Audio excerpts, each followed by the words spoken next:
Ang topic natin dito at ang pinasubmit ninyo sa amin is the budget proposal of 2025. Where in the budget proposal of 2025 is the item confidential funds. Sa in aid of legislation nga ninyo, nakalagay nga doon sa rules ninyo, diba?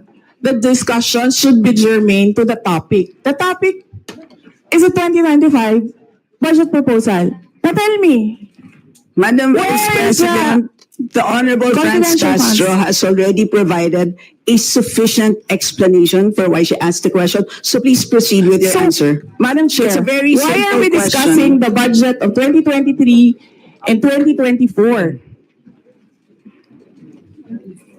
Honorable Franz Castro. So kung ayaw niya sagutin, Madam Chair, so let me go through na lang with my question kasi related naman ito. Remember, Madam Chair, question natin ito noong last year at yung 125 million na ito ay hindi ito maipaliwanag, no? Dahil nga confidential no, nagtago sa word na confidential.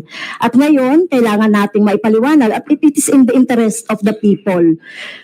Yung 125 million na ito, Madam Chair, kaya kailangan ito na mabusisi at kailangan ito maipaliwanag ng OVP. Kaya hindi tayo pwedeng questionin ng mga rules, questionin ng mga topic, etc. Dahil related din naman talaga ito sa budget, Madam Chair. Madam Chair. Yes, you may proceed. I request that the chairperson of the Finance Committee preside over this hearing.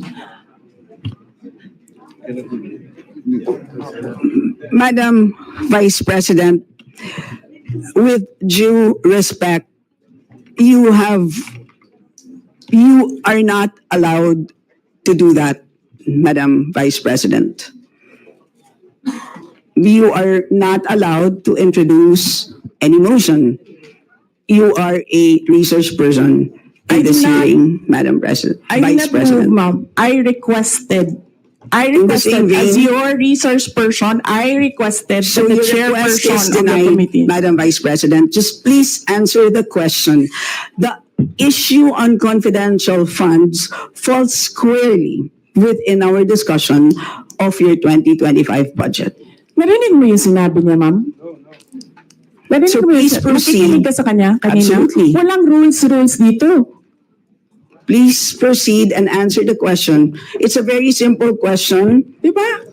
Please explain the specific spending on those items that she enumerated, amounting to a total of, Honorable Franz, do you want to Amounting repeat to a that?